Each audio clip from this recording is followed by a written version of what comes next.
So again, my name is John Byrne. I'm a cloud services engineer for the Scholastic Corporation in New York City.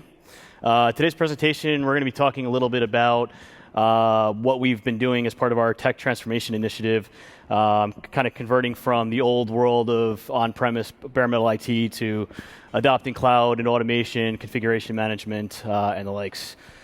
So first of all, real quick about Scholastic. I'm sure most people in the room here have at least heard of us. We're the world's largest publisher of children's books. Some of our major titles include Clifford the Big Red Dog, who's also our mascot, Harry Potter, and and most recently the Hunger Games book series. From a technology perspective, we operate a fairly large web presence, including e-commerce. One of our biggest e-commerce sites is Scholastic Book Clubs, which, if you're familiar, or I should say, if you've got kids in school, or if you remember back from when you were kids, we would send home those flyers where you would go and pick the books that you want, check them all off, and you'd bring them back to the teacher, and a few weeks later, a big box of books would show up. So nowadays, we've put most of it online, so teachers can go straight to our website, place those orders, and reduce paper. Awesome. We also run educational resources sites, various sites targeted at students, teachers, and parents with various resources. We also develop and host various games for kids. And then we've got a whole bunch of different microsites for all of our different products and book titles. Myself, I'm the lead engineer for the lifecycle automation team at Scholastic. My team and myself were responsible for automating pretty much everything, which includes infrastructure automation in the cloud, application stack automation, and actual deployment automation, application deployment automation. And then we work with our development teams to integrate that with the rest of their CI/CD workflow. I've been cooking with Chef for about 2 years now. Before that, I was doing more traditional systems administration work, working in the data center, racking and stacking servers, and I think up to that point, the most automation I had was my collection of bash scripts that I was incredibly proud of. But then, just about 2 years ago, I started working with Chef. I wrote my first cookbook, ran my first knife command, and realized that what was taking me days to do, I could do in 60 seconds, and I never looked back. I had much more time for lunch and drinking after work, and it was pretty exciting. And then finally, I'm a craft beer connoisseur, and I only mention that because if anybody wants to talk tech afterwards, you just need to point me in the direction of a place and get a good pint of beer, and we can take all the time you need. So real quick, just to kind of recap what I'm calling phase one of our tech transformation process. Over the last 3 years, and I'm concluding, let's say, the end of last year, we went through the first phase of converting our bare metal infrastructure to today, where we're over 95% virtualized. A few large database clusters remaining, but beyond that, everything else is running in VMs. We sort of inadvertently implemented a hybrid cloud in that we started originally with VMware on-premise, and then the company was pushing us to start looking at public cloud. Amazon was starting to make a lot of noise. So we started working with Amazon, and we had made a push to actually move everything there. But we wound up settling on as kind of a hybrid approach where we found certain workloads made perfect sense to put into Amazon, but other workloads made sense to keep on-premise for a variety of reasons. And then, of course, we implemented automated provisioning and configuration management with Chef. And as of today, we have nearly every one of our applications being provisioned and managed by Chef. So at the end of phase one, we were in a pretty good state. We were definitely a lot further ahead than we were. We're provisioning rapidly. We were able to spin up n number of environments a lot quicker than we ever could. But we knew we could do a lot better. At the end of phase one, we were knifing up individual servers, which at first was awesome, but then we realized we're knifing up individual servers, and maybe that's not such a good thing. Provisioning was faster, but once that was done, we were still doing manual processes to get these servers actually online. So we had our network team updating load balancer pools. If we were needing to scale up in preparation for some of our peak times like back to school or the holiday shopping season, we were manually scaling, knifing up more servers, updating load balancer pools, and then manually turn those things down when we're done. So it's still a lot of manual stuff that we needed to fix. And then the other big problem that we had with manually building these boxes was that we would still troubleshoot individual nodes. We would have administrators that were logging into these boxes. They were making manual changes to the system. And of course, what they would do is they would stop Chef client because they don't want Chef to go back in and undo the changes that they just made. But what would happen is they'd fix the problem, put the fire out, and then they would leave for the day. And completely forget to turn Chef client back on, and more importantly, or well, just as problematic, I should say, would not update the cookbook with the fix. So then what would happen is, a week later from there, we were actually trying to push an update out to these to a cluster, let's say, and well, why are my nodes not converging? I'm not getting any feedback. Nothing's happening. So a different administrator would log in, find out that Chef client was not running as a service as we prefer to do. They'd go and start it back up.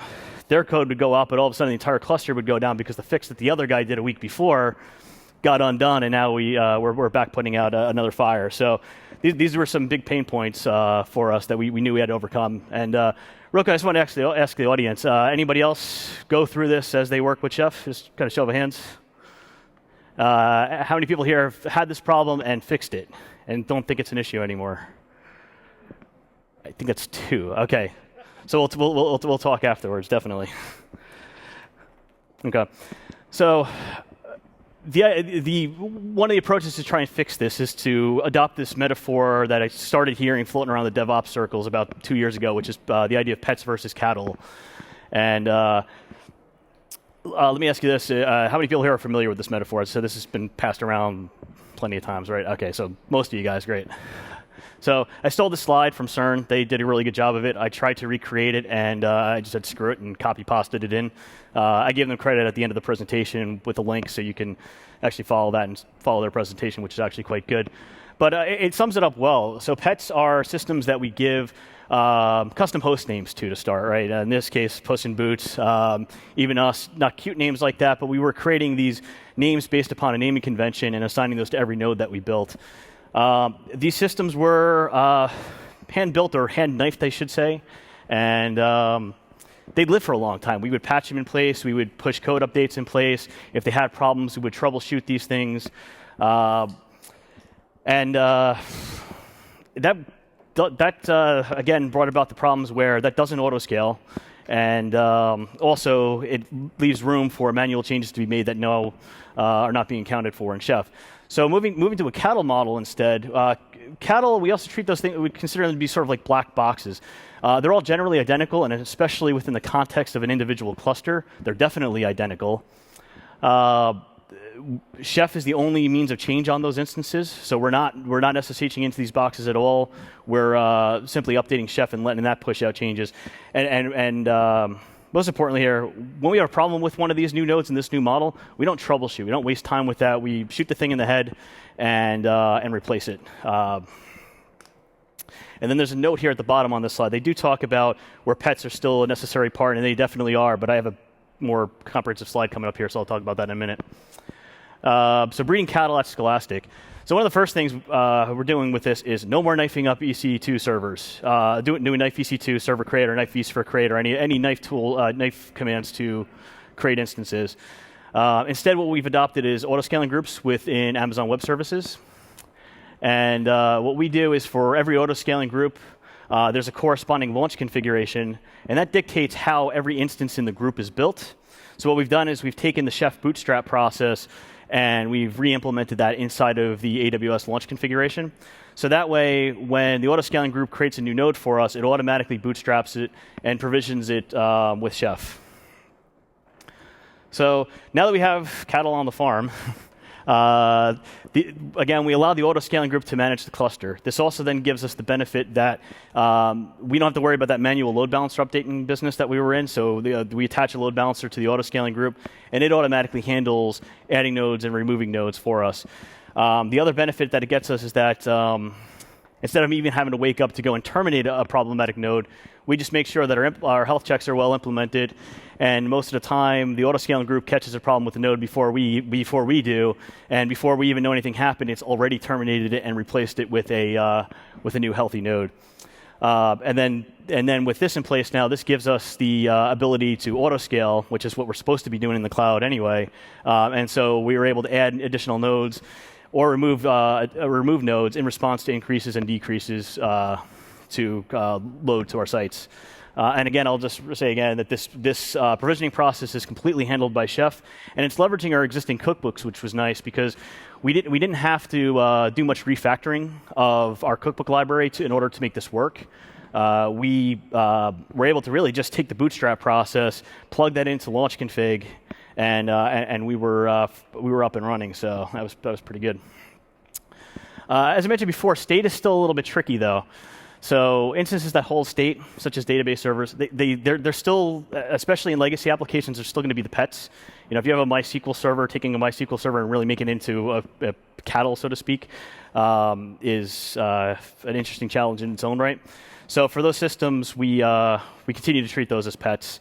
For new applications, on the other hand, our developers are working with some newer application technologies and newer methodologies to reduce the amount of state within their application.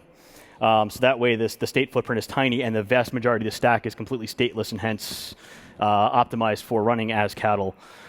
For our legacy applications, though, we still wanted to try and do this. We still wanted to try and make as much of it cattle and as much of it be able to do deploy using autoscaling groups. So what we did was we moved static content off of web servers where they used to live and put them in places like S3 buckets, or for certain applications that had certain weird conditions, we would use Gluster up in AWS and load the content onto there, and the web servers would pull from there. So the web servers were stateless. Some of our applications we've looked at, how can we take session state from the app server and store that in a database instead? And we've been successful with that with some of our app tiers, and thus making our the app tiers there stateless. And so with that, at least for the web and application tiers, we are now treating most of that as cattle and taking advantage of things like autoscaling and auto healing up in the cloud. So I was originally going to do a demo of AWS and Chef, where I was going to show a CloudFormation template, kind of walk through the configuration, and then do a stack deployment. But unfortunately, I wound up finding only 40 minutes for this presentation, and it was going to take too long. And then fortunately, I found out that the guys from AWS are actually doing a session tomorrow afternoon where they're going to do just that. They're going to be using CloudFormation templates to deploy a Chef server, and then also demonstrating using CloudFormation templates to bootstrap EC2 instances with Chef. So I took that out, and I figured I'm not going to be redundant. I'll let them do that. So if you're interested in this topic, I definitely recommend. It's going to be at 2:10 tomorrow afternoon in Grand EF. So check that out. So now that we have this in place, we're auto-scaling. We've got stacks being deployed by CloudFormations. This is all nicely integrated with Chef. We're thinking about how can we take this to the next level. And one of the first sort of issues we found with autoscaling is that sometimes, depending upon the stack, doing a Chef client run in its entirety, so taking a base operating system image with nothing on it, no middleware, no application or anything, and taking that to be production ready takes too long. Sometimes with some of our heavy duty stuff, like we actually automated Vsphere for our commerce platforms. I believe it took in excess of hours to install Vsphere if we actually tried to do it at launch time. That was an extreme case, but even some of the other ones would take 4 or 5+ minutes to deploy. And if you're trying to autoscale and respond rapidly to an increase in load, that was problematic. So what we started doing is start baking machine images ahead of time for our autoscaling groups. And what we were using is Packer, which is a project from the same guys that produce Vagrant. And what that allows us to do is use our Chef cookbooks, but pre-bake an image with everything provisioned via Chef, and then we can register that machine image as an artifact that we can now pass through our entire SDLC, and we can attach that into our launch configuration of our autoscaling group. So when the instance comes online, it's 95% already provisioned before Chef has to do anything. In our current model, we are still running Chef client though on those autoscaled nodes. We have, as I said, about 95% of the configuration already there, including the application code. But what we do is we run Chef client to do kind of do the delta for environmental specific things. So, for instance, like what a database backend is for QA versus the database backend for production. So a lot of those quick updates are just a few template resources and some service restarts, and we're up and running in in under a minute. So, and then of course containers. So, by adopting a lot of these practices, we actually found that we put ourselves in a perfect spot to adopt containerization for our applications. And in fact, using Packer, it was actually a very simple configuration change to say, hey, listen, instead of generating me an AMI, go ahead and generate me a Docker image. And it would do the same process. It would execute Chef, get the image to the state that we wanted in with the middleware installed and the application installed on it. And then it would kick out a Docker image that we could then use to deploy environments from. Today, we're using this primarily in development. So we'll generate the image, put it in a Docker registry, and then developers can pick that up and create local development environments in their local machines. As far as production is concerned today, we're still in the process of evaluating various container scheduling services, and we haven't exactly settled on one just yet. So, we're looking at Kubernetes, we're looking at Mesos, and also most recently been working with our friends at Amazon to evaluate the new Elastic Container Service to see if there's a possible fit there. But I would say at this point, well before this time next year, I would expect that we're probably going to launch some of our applications into production via containers. It's really just this one last hurdle that we're looking to overcome. So I do have a demo for this one, because I don't think anybody else here at the conference was doing this. So I'm going to do a quick demo here where I use Packer to generate a Docker image and take that Docker image and actually launch a container from it and show that image which has middleware installed on it and the application code installed on it. So I'm going to drop out of this. Shit. 1 second. So unfortunately, the AV guy said I can't mirror my display, so I actually have to control here while staring at this screen down here.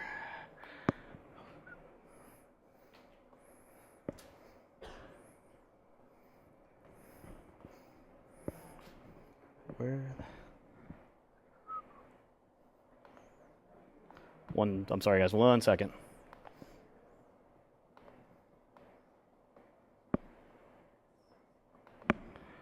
Okay, perfect. There we go. Okay. So the first thing I'm going to show here is the Packer file that I have in here. Okay.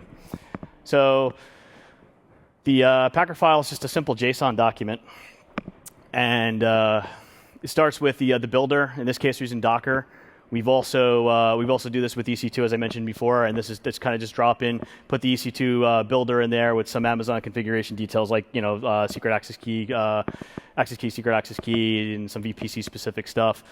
For Docker, we specify the base image, which in this case here, just full disclosure, the Wi-Fi has been spotty at best, so I didn't want to take a chance on trying to actually install anything from Yum over our conference Wi-Fi. So instead, I pre-baked the Docker image that already has Apache installed, just to avoid any issues with that. From here, I am installing the Chef client at build time, but I'm hosting that on a web server that I'm just running locally on my machine.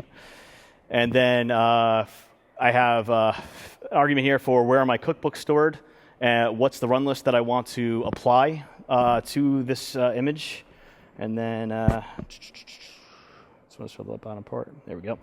And then the last part is the post processor for Docker, which after it successfully converges the container, it takes that, generates a Docker image from that, and it registers it with, in this case here, this is just my local Docker registry running on my laptop. But in theory, I could pull this out and point it at either our private Docker registry or to Docker Hub and publish the images up to there. Okay.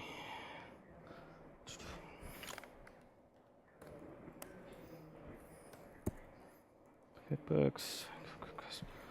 Okay. So next I'm going to show you is my incredibly complex cookbook. It's one of the most advanced cookbooks I've ever written to date. So all I'm doing here, just simple for this test is, for the demo, is installing Apache, which I said is already there, so it should just skip that. And then just copying two cookbook files, an index page and an image, and just setting up a very basic web server. So for the demo, very simple, just to make this quick. But you can imagine that we can do a lot more complex stuff with this, where we'll, in the real world, we have a 3-tier cookbook system where we do operating system level customizations in one tier, deploy the middleware in a second tier, and then we have an app wrapper cookbook that sets up application-specific customizations, deploys the applications, and in the real world, we actually run that in conjunction with this and do much more complex deployments. or build the builds, I should say. Okay, so first thing I want to verify is okay. So you can see here, I actually already built a couple of these images while I was testing. So I have version 1.0.0 and 1.0.1 of my application already built. What I'm going to do is I'm just going to update my Packer file real quick. And I'm going to be building version 1.0.2. And I'm going to do Packer build. And you'll see here, some of this stuff is going to fly by really quickly, but it launches the container. It's doing the Chef client installation right now. And now it's setting up all the configuration required to kick off a Chef solo run, copying the cookbook onto the container.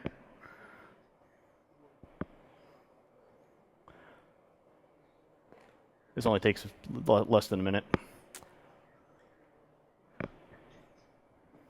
And now it's executing the Chef client run, which should fly by pretty quickly because, as I said, the Apache is already installed. So it just has to get those two cookbook file resources on there.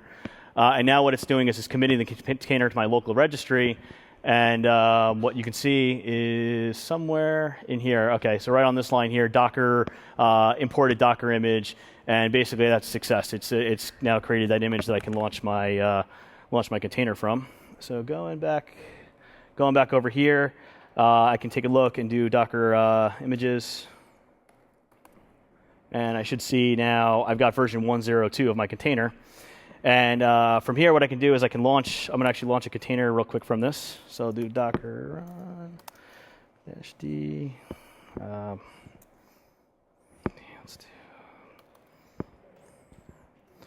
80.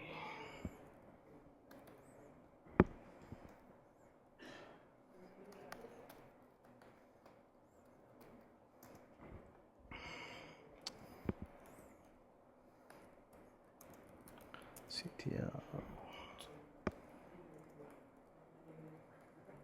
Okay. In case you haven't worked with Docker before, basically what I'm doing Docker run to start the container. D just means detached mode. I'm running this as a service. I'm mapping port 9000 from my Docker host to port 80 inside the container. So the containers will sing on port, the Apache services will sing on 80, and I'm doing a port forward. I'm launching it based upon this new base image that I just built. So version 1.0.2 of my application, and then the command here is me starting the Apache server within that container. So hopefully I didn't fat finger that and it loaded, which it looks like it did. So then what I can do is I can swing over to Firefox.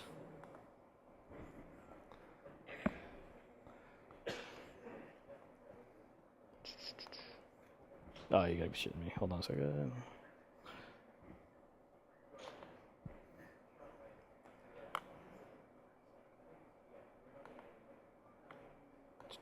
Okay, and so what I can do is I can point it at my dev box on port 9000, and I've got my running application there inside the container. So again, this is a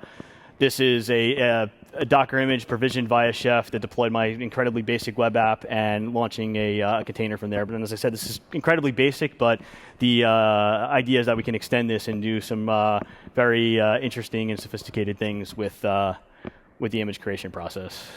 So from there, I'm going to drop back into my presentation.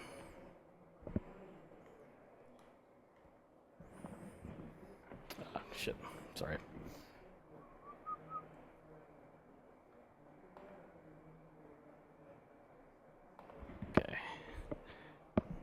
Okay.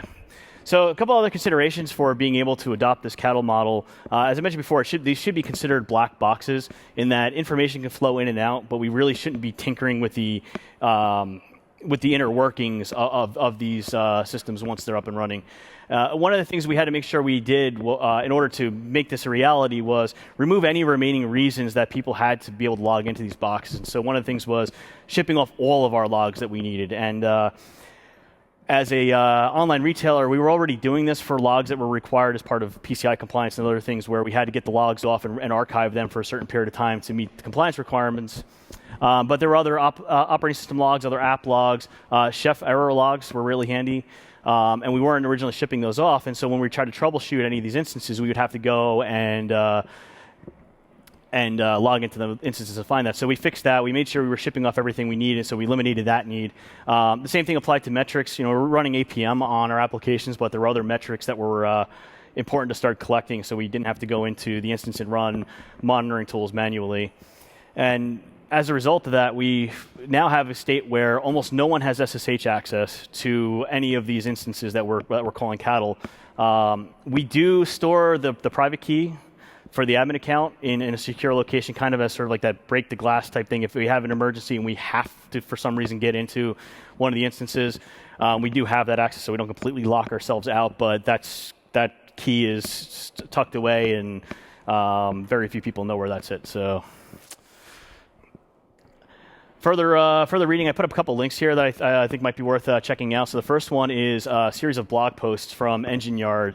It's their take on the conversion to cattle methodology. It also talks about how they are working with their customers to also try and help them get to adopt that approach. The second link there is the CERN presentation I borrowed that slide from. It's a really good presentation, so I would recommend checking that out. The third link is a user guide from Amazon for integrating Chef with CloudFormations. So check that out. But also, if you are interested in that, remember that session is there tomorrow afternoon, so check that out. And the last link is for Packer. Again, this is what we're using to generate images. If you want to reach me, you can follow me on Twitter at JohnByrne.io. You can email me at john@penguinlabs.io. And then coming soon are a couple things where so Scholastic traditionally we love to use open source, but we didn't like to contribute it back. We had a lot of legal department issues trying to make that a reality. But we finally did get approval to start committing a lot of our stuff back to, or contributing a lot of our stuff back to the community. So some of these things are starting to come up. At penguinlabs.io, I'm going to start posting more about this and other topics, and as we continue to evolve, talking about new topics. On my GitHub page, I already posted some of the stuff where, especially with Chef and AWS integration, so you can check out CF templates and some other stuff up there already. And coming soon, now that we are open sourcing stuff, you'll see there'll be a Scholastic GitHub page where all of our projects that we're open sourcing will be available for community consumption. So, and if you do follow me on Twitter, I'll be making sure that as we do get the stuff online, I'll be posting on there to let everybody know that's there. So that's it. Any questions? Oh, hey, he's going to bring you a mic. Sorry. So is there any reason to ever do a Chef client convergence on a Docker container after it's running? Or do you just kill it and redeploy a new one? In our development through production environments for our application SDLC, no, we don't. If we need to update it, we will kill it and recreate it. The idea is that these are fully integrated with our CI process. So as you're committing code to a Git repository, we're using Jenkins, and we've got hooks in there so that it's in addition to the regular testing process, it'll kick a Packer job off and automatically create that new image. So in general, you'll just pull the latest tag from the Docker registry and spin that up. Separately, we actually do use Docker with Chef, so we use Docker and Test Kitchen together to do cookbook development work, and that's probably the only case where we will actually go and do a Chef client run inside a Docker container, is if I'm rapidly doing cookbook development, I'll just go and have it just keep reiterating over that while I'm doing the development, but that's right now the only case I can think of where we do that. Anybody else? So what's your motivation for going to containers? Really just speed. Speed of scaling and taking more advantage of the capacity that we have available to us. I guess that's probably the longer term. The shorter term thing was being able to create these portable development environments, and that's how we're using it today actively, is being able to generate these portable application environments that our developers can go grab the images from our repo and spin up a complete environment in seconds and be able to hack on that stuff. But then beyond that, the motivation is, well, if I have that, and that's what my developers are developing against, I can actually use that. I can use that image as my artifact now. If that's ready to go into QA and then to prod, I can just use that same thing and just move that all the way through. So, yep. Got this giant spotlight in my face, so I can't see. Any other questions? Up front. Oh, there we go. Can you talk about what still remains in vSphere for you and why? So what remains in vSphere today, we have the Scholastic Book Clubs application that I spoke about before was and still is a giant monolithic WebSphere application. And over the last year, we successfully migrated that from AIX to Red Hat Linux on vSphere. Originally, we're running large AIX clusters. So we completed that state of transition, and there's a little bit of back and forth, and admittedly, there's some politics involved in that. But we're in a place where we could move that up to AWS, but it's been decided for the time being to leave that remaining on vSphere. So that's there. And then the other stuff for vSphere is kind of outside my direct realm. It's a lot of internal stuff. So there are applications that are not customer-facing. And when you start doing some of the analysis of that stuff, it's internal. It doesn't really need to scale as much as our applications do. And so for those groups, it made a lot more sense to keep that stuff continuing running on vSphere.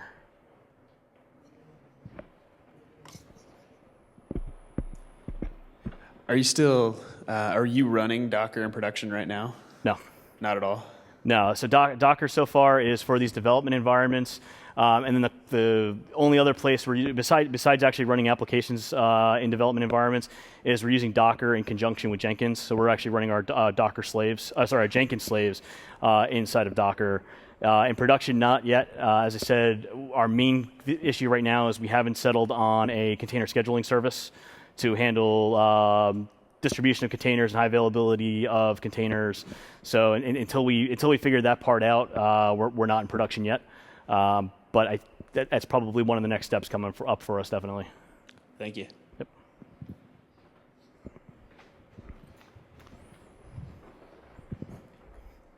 Did you say that any data that needs to be in those environments you had stashed in a different area?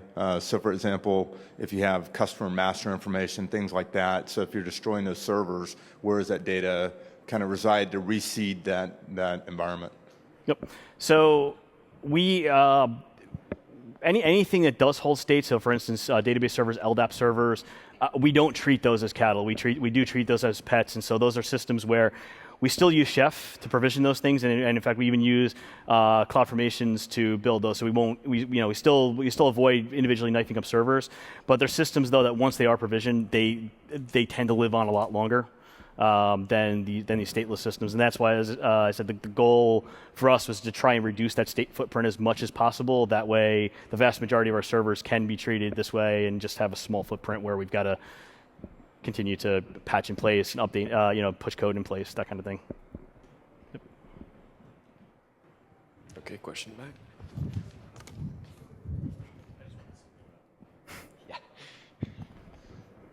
So with your servers that are in the So the servers that are in the Amazon system, how are you handling your on-call? Is there someone always sitting at a terminal, or do you have some other methodology for your 24 by 7 by 365?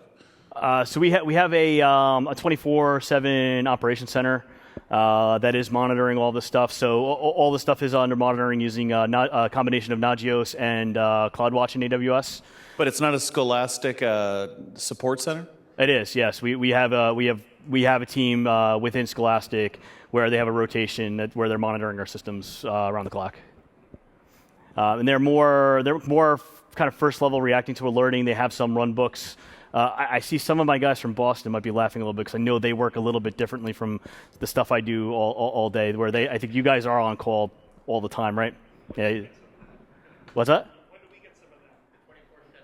We'll talk afterwards. Yeah, no, so actually we do have some other business units in Scholastic that are working a little bit differently. For the stuff that I work most commonly with, we do have a 24/7 desk where they are at least monitoring, receiving alerts, and then beyond following a basic run book, they'll go ahead and call whatever administrators are required if there is in fact an issue that requires that kind of attention.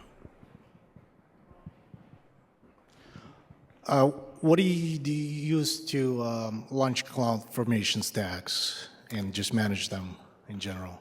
So for ad hoc stack creation, we'll either go through the console, through the AWS web console, or I prefer to go just run AWS CLI and throw the CloudFormation template in a response file at it and create my stacks that way. Most of the stacks that get created, it's integrated with our CI process. So we have hooks in Jenkins so that once code is committed, in addition to the rest of the process, once they want to actually deploy a full-scale stack, they can actually execute a Jenkins job that handles creating the stack and then passing in the required parameters so that their code is deployed onto that stack. That's the most common way anyway.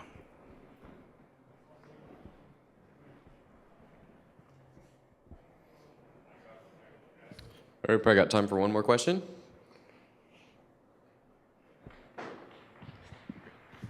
How do you load balance your services that are in AWS? So for the new stuff, it's all Autoscaling Groups with Elastic Load Balancers attached. So they kind of work together really nicely in that as the Autoscaling Group brings up new nodes, it automatically attaches them to the load balancer, and then if we're scaling down, it automatically removes them. In the old model where I mentioned where we were individually knifing up servers, it was a combination of we still used Elastic Load Balancers, but we would go and manually update the backends on there. And then there were some cases while we were sort of in a state of transition where we have our VPCs with direct connects back to our physical data centers. And so we were bringing up new nodes in AWS and actually load balancing via our on-premise. We were using Citrix NetScalers and doing the load balancing via there. Today, though, most of the stuff is ELBs attached to Autoscaling Groups. Yep. All right, thanks very much, John. Let's give him a round of applause. Yep, thank you.